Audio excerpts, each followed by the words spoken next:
Hello everyone, कैसे हैं आप लोग। Welcome to English point and this is Kaushal Keshav Sharma. आज का जो पेपर है ये मैंने जो लिया हुआ है ये MP board class 12th English का पेपर है जो कल हुआ है। तो आज हम इसके इंग्लिश ग्रामर में जो भी क्वेश्चंस आए थे वो सारे के सारे यहाँ पर देखेंगे।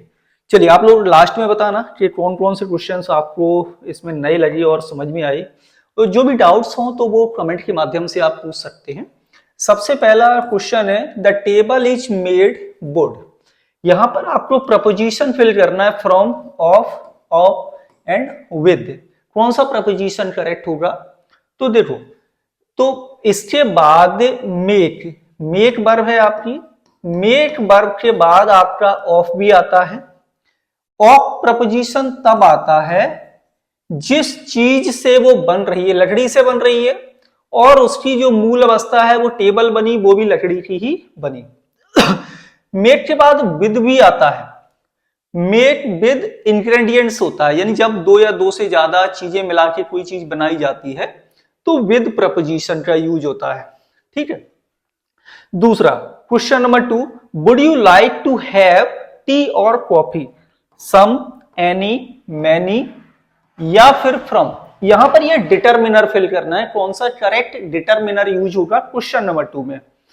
अब सेंटेंस में आपका क्या लिखा हुआ है? वुड। सेंटेंस है आपका इंटेरोगेटिव सेंटेंस। सामान्यतः इंटेरोगेटिव में सम नहीं आता, एनी आता है, लेकिन यहां नहीं लगाना है। टी और कॉफी अनकाउंटेबल नाउन है तो मैनी का प्रयोग नहीं होगा और फ्यू का प्रयोग भी नहीं होगा, क्योंकि इन दोनों के बाद प्लूरल काउंटेबल नाउन आते हैं। फ्यू के बाद भी प्लूरल काउंटेबल नाउन और मैनी के बाद भी प्लूरल काउंटेबल नाउन आता है।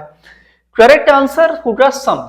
सम क्यों आएगा वो समझ लो। सेंटेंस इंटेरोगेटिव है, लेकिन जब हम किसी व्यक्ति को किसी चीज का ऑफर करते हैं तो वहां पर इंटेरोगेटिव सेंटेंस में आप डिटर्मिनर सम का प्रयोग करेंगे। क्लियर है? आगे बढ़ते हैं। नेक्स्ट सेंटेंस, सेंटेंस नंबर है 3। I know boy who cheated you. मुझे वो लड़का पता है जिसने आपको धोखा दिया। तो यहां पर बॉय क्या है? बॉय सिंगुलर काउंटेबल नाउन है, लेकिन बॉय यहां पर एक पर्टिकुलर है। हम किसी पर्टिकुलर व्यक्ति की, किसी पर्टिकुलर बॉय की बात कर रहे हैं जिसने तुम्हें धोखा दिया। जब डेफिनेट बॉय की बात हो रही, किसी पर्टिकुलर बॉय की बात हो रही है तो डेफिनेट आर्टिकल का प्रयोग यहां पर किया जाएगा। तो राइट आंसर क्या होगा? Option number C, I know the boy who cheated you, sentence number 3 में होगा राइट। नेक्स्ट है sentence 4, it heavily since morning. Is raining, was raining, has been raining या रेन्स।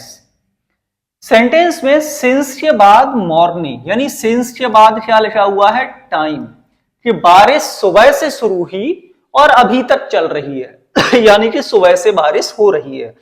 प्रेजेंट कंटिन्यूअस टेंस में since of four नहीं आता, past continuous में भी नहीं आएगा, प्रेजेंट इंडेफिनिट में भी नहीं आएगा, प्रेजेंट परफेक्ट कंटिन्यूअस टेंस में यह प्रयोग किया जाएगा। तो राइट आंसर हो जाएगा option number C, it has been raining since morning. Next है सेंटेंस नंबर है 5, ही स्पीक इंग्लिश फ्लुएंटली। वह है इंग्लिश फ्लुएंटली बोल सकता है। मॉडल वर्ब में माइट, कुड या फिर कैन। अब देखो, कुड यूज होगा नहीं, माइट यूज होगा नहीं। एबिलिटी की बात हो रही है, जब एबिलिटी की बात होगी तो मॉडल वर्ब क्या आएगी? Can. He can speak English fluently, हुआ है इंग्लिश फ्लुएंटली बोल सकता है। ओके, आगे बढ़ते हैं। नेक्स्ट है sentence number 6, Mohan is senior dash Rakesh. Mohan Rakesh से सीनियर है। तो यहां पर क्या हो रहा है? यहां पर तुलना हो रही है, कंपैरिजन हो रहा है, कंपैरेटिव डिग्री बनेगी। कंपैरेटिव डिग्री में सामान्यतः देन का प्रयोग किया जाता है, लेकिन कुछ वर्ड ऐसे हैं, senior, junior, inferior, superior, prior, इनके बाद टू प्रपोजिशन आएगा।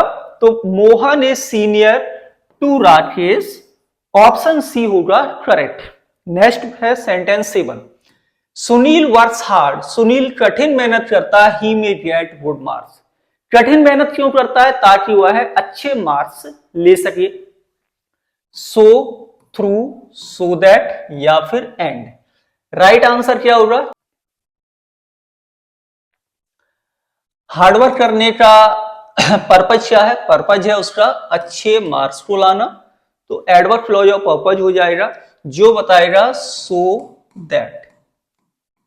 क्या होगा? Sunil works hard so that he may get good marks. Right answer है। नेक्स्ट है, अब यहां पर ये आपके डुए डायरेक्टेड थे। Someone is trolling you, change the voice. Change the voice का मतलब होगा सेंटेंस एक्टिव वॉइस में लिखा है तो उसे पैसिव बना दो, पैसिव में लिखा है तो उसे एक्टिव बना दो। इस समय एक्टिव वॉइस लिखा है, यहां पर इसको हम पैसिव बनाएंगे तो यू पहले लिखेंगे। प्रेजेंट कंटिन्यूअस टेंस है तो यू के साथ आर आएगा। पैसिव वॉइस में यहां पर क्या आएगा? बीइंग। मेन वर्ब है वो क्या होगी? पास्ट पार्टिसिपल यानी कि वर्ब की third form.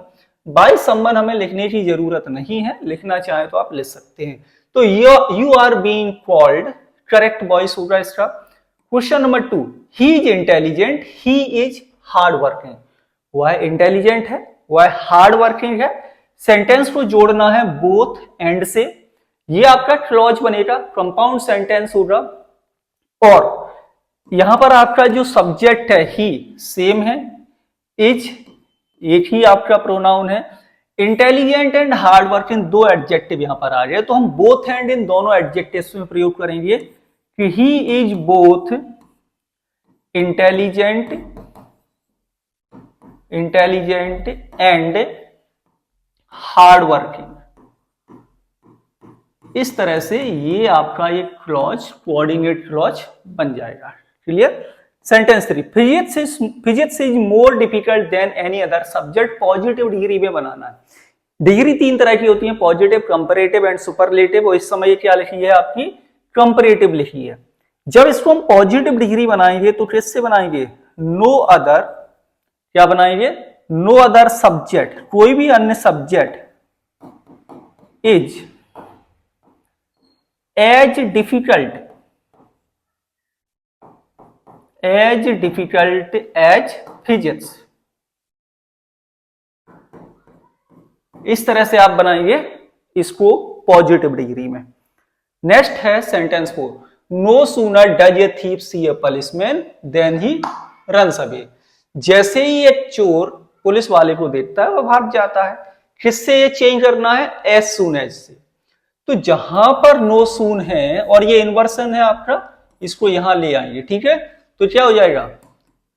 As soon as a thief sees हो जाएगा। ठीक है, सीज अ पुलिसमैन। जैसे ही एक चोर पुलिस वाले को देखता है, कॉमा यहां से देन हट जाएगा, नो सूनर देन पूरा आता है। ठीक, he runs away, he runs away. इस तरह से हम चेंज करेंगे नो सूनर को एज सून एज में। नो सूनर पॉजिटिव है, नो, और एज सून एज पॉजिटिव है, नो सूनर निगेटिव है। The man is our new English teacher, the man is wearing a white shirt. Complex sentence. इन दोनों sentence को हम जोड़ेंगे तो क्या बनेगा? Complex sentence. कॉम्प्लेक्स सेंटेंस की बात करें तो ये आपका क्लॉज बनेगा। क्लॉज तीन तरह के होते हैं। ठीक है, उसमें आपका principal clause, coordinate clause, subordinate clause. तो ये आपका सबऑर्डिनेट क्लॉज बन जाएगा।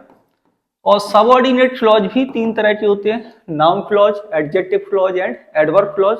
तो ये सेंटेंस आपका एडवर्ब क्लॉज बनेगा, जिसे हम एडजेक्टिव क्लॉज बनेगा, जिसे हम रिलेटिव क्लॉज भी कहते हैं।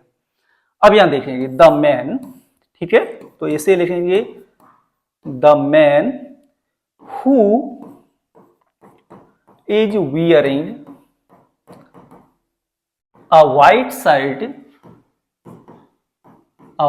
shirt is our new English teacher. New English teacher। इस तरह से इस सेंटेंस को हम कॉम्प्लेक्स सेंटेंस बनाएंगे और रिलेटिव क्लॉज बना देंगे। Next sentence number 6, she shut the door. Negative banana.